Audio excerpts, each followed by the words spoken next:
Hi, this is Aditya Datt and you guys are watching me on Movie Talkies. So now since the film is finally out and it has been appreciated so much, with all the success and appreciation, how does it feel?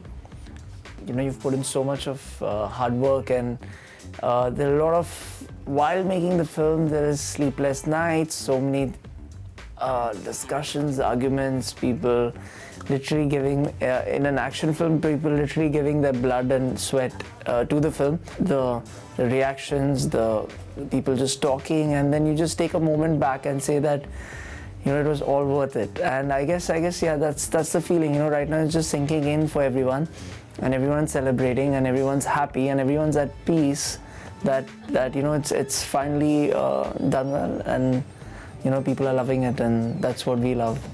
You know, if I may ask you, which has been one of that best reaction that you have received, which totally touched your heart, made you feel like, yeah. So it's the audience's reaction. So we all went with, I guess, for at least for the Mumbaikars, you know, Gedi Galaxy is the place where you feel if you're truly accepted or not. I remember taking my wife to Gedi, and she's actually not from the country. I actually took her to Gedi for the first time, and we were just standing behind, and she was standing with me, and I used to be like, I used to tell her that, you know, just see another 2 minutes, I believe they will react. And every time I told her that, in another 2 minutes, the audience used to scream or whistle or cheer, and she would be amazed. She would just turn back at me, she's like, how did you know they're gonna react? I said, this is what I had dreamt. I thought that, you know, this is when you're making a film, and when you see the movie, you know the moments that you wish that this is the moment I want the audience to react to, or this is the moment that I want them to be touched at. And that's exactly what I was witnessing, seeing the audience go through. I actually saw that coming alive, and it was beautiful. I'm like, I guess everything aside, that's the moment, at least I would like to live for going forward too. I would want to ask, are you one of those directors who makes film solely for the audience, or somewhere the critical, you know, appreciation and all of that, somewhere at the back of mind goes behind when you film a movie? So while filming, I actually don't keep if the critics is gonna like it or not. Yes, I would love to be, I would love them to enjoy the film as much as an audience, and in the past I have witnessed some really good critical acclaim for my earlier film. While making the film, I don't keep that in mind. I kind of just feel that what is the kind of film I'm making, what is the genre of movie I'm making, and what works best in that narrative while I'm shooting or editing or the final product coming out of that film.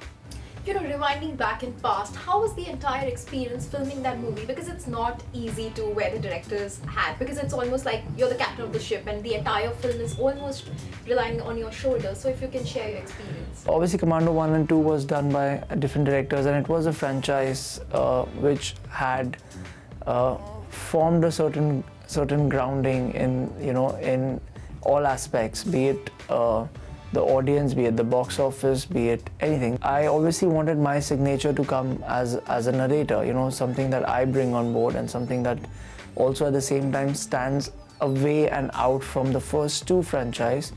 But having said that, it to be in that world or take it at least a notch higher. Technically narrating the script in a different manner, technically shooting the action sequences in a different manner.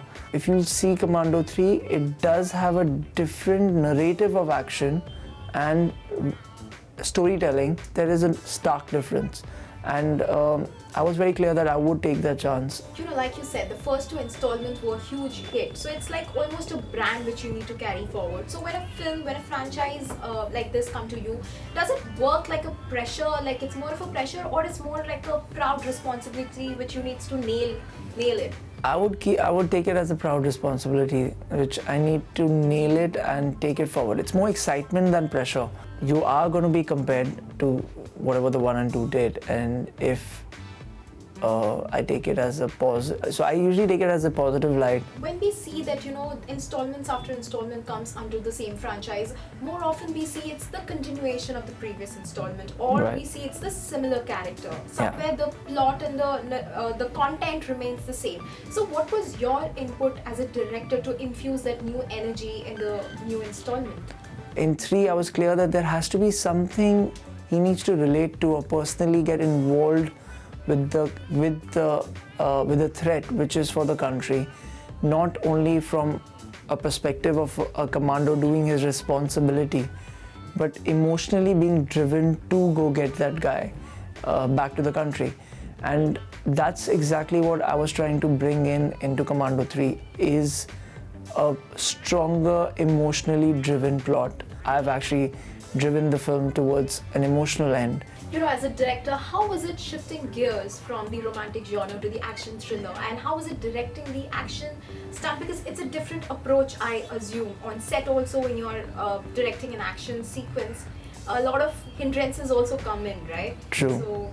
So, the thing is that I've been lucky to have been getting stories of different genres. I've not cornered myself into a certain genre, and I'm still getting to explore different stories, different genre of films, and improve myself as a filmmaker. With the action, what I loved the fact was that you obviously have your action choreographers, coordinators, who you kind of interacting with, and like I said, it helps me also learn with the process of making the film. It has opened up a lot of doors for me as a filmmaker, which I'm lucky to have got the chance to do.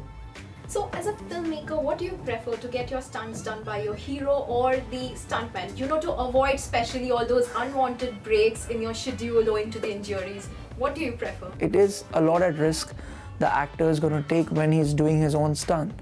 And coming back to that, we know that Vidyut Jammwal, Vidyut does all his stunts on his own. He's proud of the fact we do take a lot of precautions.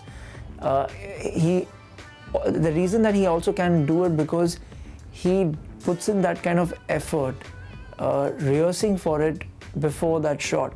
But having said that, it's got its pros and cons. Like I said, the pros are that seeing the actor do his stunt and making everything so real is another high as a filmmaker, as well as for the audience. The excitement is so much. They know that every move is actually done by that actor himself. But at the same time, there is a major risk involved. It's a very tricky situation where to go, what to do. But I guess project to project, film to film, actor to actor, person to person, it differs.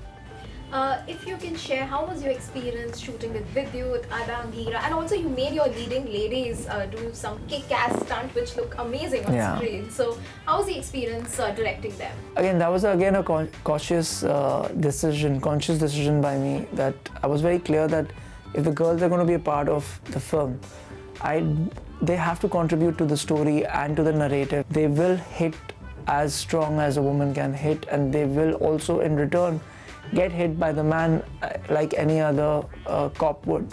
And that was the thought that I planted within the girls also. I said, when you come and you hit like no one's business, you know, don't come and hit for the screen. Like, we will do some true actions, and you know, kudos to the girls. They've actually they rehearsed non-stop for 30 days, be it those 3 moves, but they did it.